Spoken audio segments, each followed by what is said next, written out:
Makanya kalau kita mau lihat orang tinggi ilmunya, sederhana. Nggak usah dites pakai itu ini.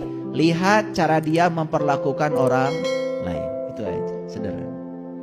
Lihat cara dia memperlakukan pasangannya. Lihat cara dia memperlakukan anak-anaknya. Lihat cara dia memperlakukan tamunya. Gitu.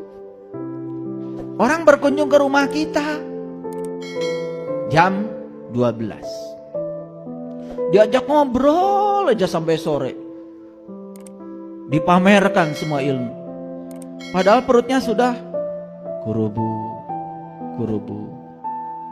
Ditawarin kopi enggak, ditawarin minum enggak, terus aja memamerkan ilmu seakan-akan dia ahli ilmu. Itu tidak bijaksana namanya. Kalau jam 12 jadwalnya makan, ajak makan. Kalau orang perlu beras, kasih beras. Orang perlu baju, kasih baju. Orang perlu duit, kasih duit. Orang perlu ilmu, kasih ilmu. Itu namanya keadilan. Makanya ada 5 dasar kebenaran. Yang pertama pengetahuan, yang kedua adalah cinta, yang ketiga keadilan, yang keempat adalah pengabdian, yang kelima adalah kesabaran. Kalau 5 dasar kebenaran itu sudah dikuasai dan itu diterapkan dalam kehidupan kita, saya pastikan hidup kita menakjubkan. Bukan kita yang mencari uang, uang mencari kita. Jangan mau dihinakan sama uang. Bukankah kita lebih mulia daripada uang?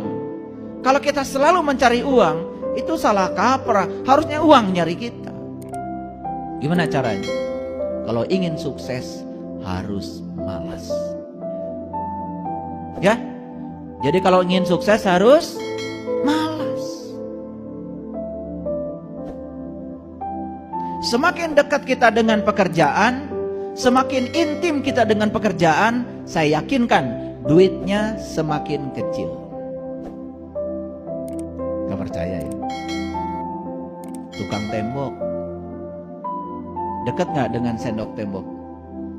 Dekat dengan semen? Dekat dengan batu? Dekat dengan bata? Dekat dengan abu?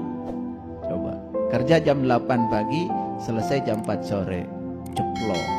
Ceplok 150.000. Mandornya sudah mulai menjauh tuh dari semen. Lebih besar lagi. Yang punya propertinya jauh banget, gak kena kebul, bahkan tidak pernah lihat semen dia itu. Duitnya banyak. Kenapa? Karena dia malas.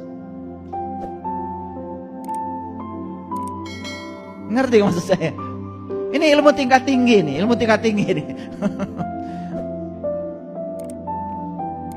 Yang punya Facebook itu, sekarang sudah ganti nama itu jadi Meta.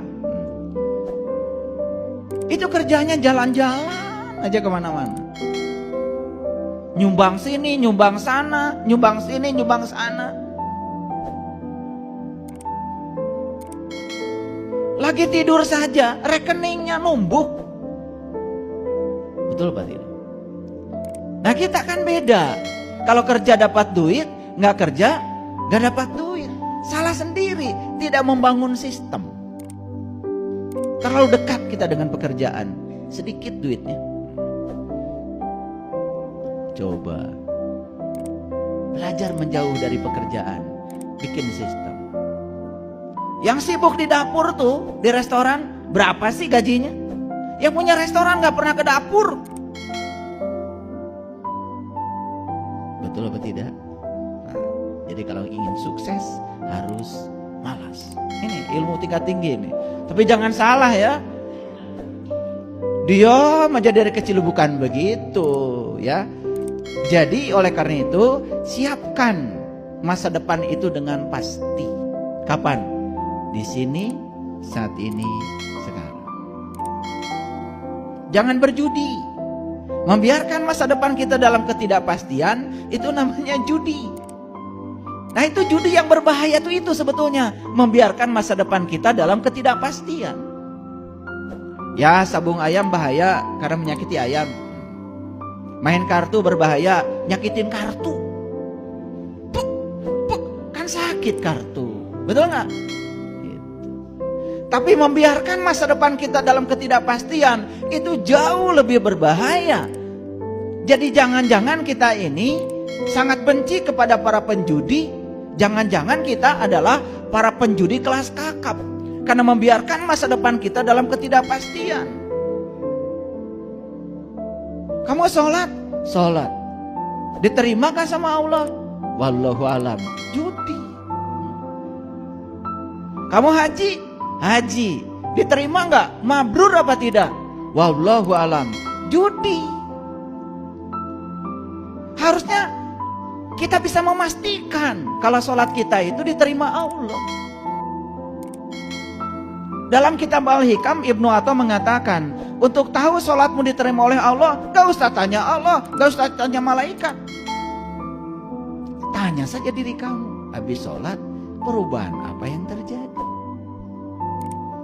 Habis sholat marah-marah, habis sholat kesel, habis sholat bicarakan orang. Wah, mulutnya tidak terjaga. Berarti sholatmu itu gak benar.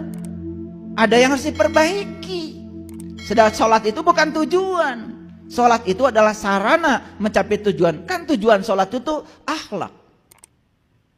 Aqimis sholah, inna sholat tanha anil fasa wal munkar. Jadi puncaknya sholat itu akhlak.